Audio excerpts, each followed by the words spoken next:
Alright guys, welcome back. I haven't made a video in a little while, so I'm sorry. I've been really sick. I'm still kind of feeling the effects of it, but we made it anyway, finally. Like on the 24 scales, I've been slowly doing some upgrades to them. On this one, we still got the stock motor, the stock servo. As you can see, it's all axial. And then the only things I've really done to this is since it's my wife's truck, is just matched everything up with the red and made it all pretty for her. Even though she doesn't really run it that much, but, it is what it is. On this one, my C10, I decided to see, because I came across some cheaper stuff, the Hobby Fans 12G servo, digital servo. It's rated like the Injora, but, we'll see how well it does. It is cheaper than the Injora. You can't really see on the motor. I've already taken the sticker off, but it's called Maker Fire. It's another off-brand, but it is comparable to the Injora. At least that's what it advertises anyway. And this on the Betty is all Injora. So if I'm going to do it, I wanted one that was Injora, one that was off-brand, and one that was stock. And we're just going to do a side-by-side and see what it looks like as far as the servo speed, the power, and the motors themselves, what kind of power they produce. So we'll start with the stock one, and you can see, pretty much everybody has the same thing. Not too bad, but, it could have some improvement. So let's go to the Hobby Fans, which you can see it's still kind of slow, but it definitely has a lot more power to it.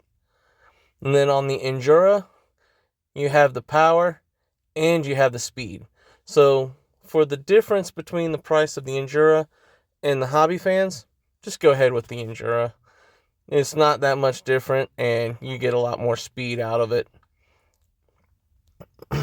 Next, we're going to check the low speed crawl, which is the main thing with these trucks. High speed, you don't do a lot of high speed, honestly. So the stock is nice and slow. And here we go with the Maker Fire. And I cut the sticker and put it on the side of the truck. But as you can see, when I go to run this one, it really doesn't have that slow a speed. So I'm trying to get it to go, and it wants to go. It doesn't really want to do that creep, But these are bigger, more torquier motors.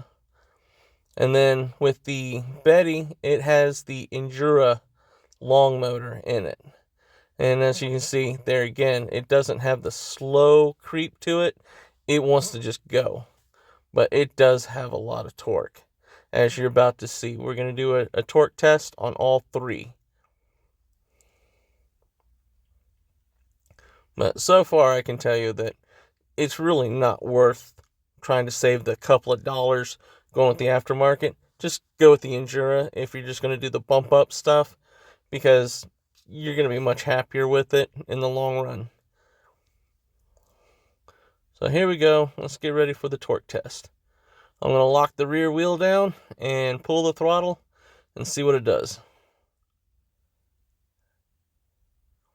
I finally got it to bump up, but it just, only the one time was I able to really get it to go up with the stock motor.